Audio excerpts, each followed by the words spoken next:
Spoiler, UGC is not dead. However, 95% of the UGC currently being made and tested is definitely dead. It's a very different problem to have and a much more fixable one. And in this video, Colin McGuire, a good friend and advisor of mine who spent $500 million on meta ads, is going to break down 3 rules on exactly what has changed. He's going to go into why your UGC might have lost the one thing that made it convert in the first place. He's going to then dive into the specific way AI is capping your scale without you even realizing it. And then lastly, he's going to dive into why the algorithm might be treating your 10 different ads as one and completely destroying your performance. The following video is from a live stream that we did a couple of weeks ago. If you want to watch the full live stream for free, it's going to be the first link in the description. Let's get into it. I'm going to walk you through one of the big things for the year, which is my 6 rules for ad creative in 2026.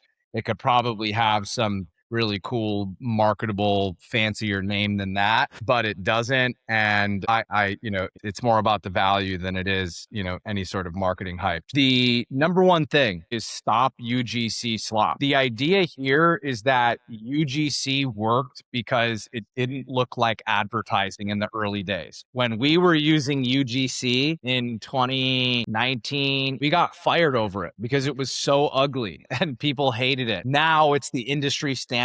And at the time, social media users would scroll through social media and it felt like a friend recommending something. It was raw, it was genuine, it was native to the feed, okay? The industry killed it by industrializing it. Agencies now churn out, scripted, over-engineered, algorithm optimized UGC, user-generated content at scale. It's not just agencies, it's all brands. It's become the industry standard. And because of that, a lot of the UGC ads that I see brands running, I would consider to be UGC slop. And my definition of UGC slop is content that pretends to be organic, but reeks of being an ad. I actually hold a research group, and me and my team use the tool where we can actually get social media users to fill out a survey. And it has a couple of the data points in there that I'm referencing. So this isn't just theory. I can back this up with some data. There's no always a rule here, meaning that I'm not trying to tell you to stop UGC. I'm simply telling you that hard selling, algorithmically optimized UGC can work. It's not that it won't work. And I think that there already has been a change and that you could simply be more effective by using a diverse strategy of aggressive UGC versus more casual UGC. The idea is that UGC slop is content that pretends to be organic but reeks of being an ad. It's heavily edited. It's overly clinical when it should be casual. The users have a sixth sense for seeing this. They see it and they know that it's an ad that a brand somehow paid for it and it's trying to sell to them. The data point is that consumers, particularly consumers 18 to 44, they've developed a sixth sense for it. They instantly know when they're being sold to and they reject it. They subconsciously are suspicious of it. Rule number 2, the way I see AI right now, and again, it could change at any moment with how quickly it's being developed. I'm not telling you that all AI UGC doesn't scale and that you can't make AI UGC and have any success. However, my rule for it right now and what I'm trying to do in 2026 is not actually do UGC talking head content, which is a fake AI creator or influencer creating user-generated content where they're talking at the camera and showing the product and everything. I've created a lot of them. I've paid multiple different groups to do it. I've seen people on Twitter who claim that it works. I have access to over 50 ad accounts right now, and I know a lot of people that are using AI content. I have not seen any talking head UGC scale. I've seen a lot of them test okay at small budgets, $500, maybe $1,000 a day on the high end, but it stalls out at scale. And so if you're really trying to scale super hard, I would not go all in on AI UGC as a full replacement. Instead, I see AI as an accelerant or an enhancer, okay? So don't necessarily fully replace humans, supplement them, supplement the content.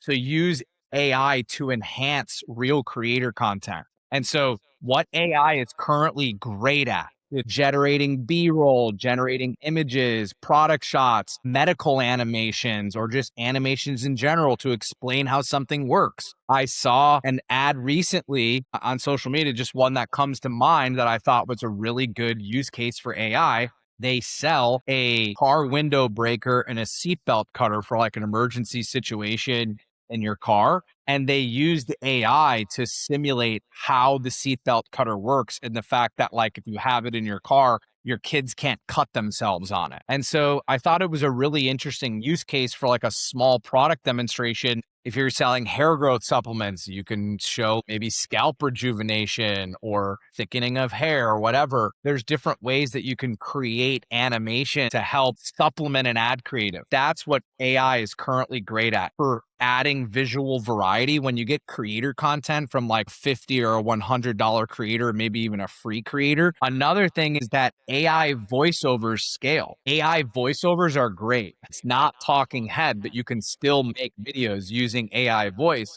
and real human content combined with AI generated content as well. I really think that authentic human content builds trust for your brand. Try to use AI to enhance your content rather than replace the humans. Okay. Rule number 3, diversify strategy, not just style and format. Now, this is the thing that you're hearing everyone talk about: Andromeda, creative diversity. Everyone's talking about creative diversity. Everyone's talking about Andromeda. Most brands diversify format, but they're saying the same thing 10 different ways. That's not creative diversity. That's sameness in different formats. Okay. I'm seeing different headlines, but they're the same kind of communication priority. Different videos with different creators that have different hooks, but the value and the benefit and everything is all the same. True diversity means varying what you communicate. You got to mix in different problems and benefits and objections and personas and stages of awareness across your creative mix. So my current favorite ad creative format is the myth busting one. But the problem is that if you only do that, and because that's what's working, your ad account will eventually have a meltdown and or you're limiting scale. So you need to have different video types. So myth busting, tutorials, problem solution, unboxing, get ready with me stories. That's a big one right now. Andromeda rewards variety, and it's actually going to give you additional audience unlock. Creative is the targeting. So it helps you find more a new audience. It allows you to scale more sustainably with less volatility when you have a good amount of creative diversity. These are the main video types: talking head, UGC, EGC, employee generated content, problem solution, unboxing. First impressions is also one of the top performing ad creatives right now. How-to videos or tutorials, get ready with me, day in the life, green screen commentary, research videos, podcast or interview clips, street interviews, voiceover and B-roll, no face, behind the scenes, reaction responses to things, myth busting, product demo, comparison videos, us versus them. Oh, another one that I actually just added is a deal breakdown video. And what that is like, let me break down this deal. This is the best deal I've ever seen. You break down, like, you get 25% off, plus you get a free gift, plus you get free shipping. The whole value is $92, but you only pay $39. A deal breakdown video is working really well.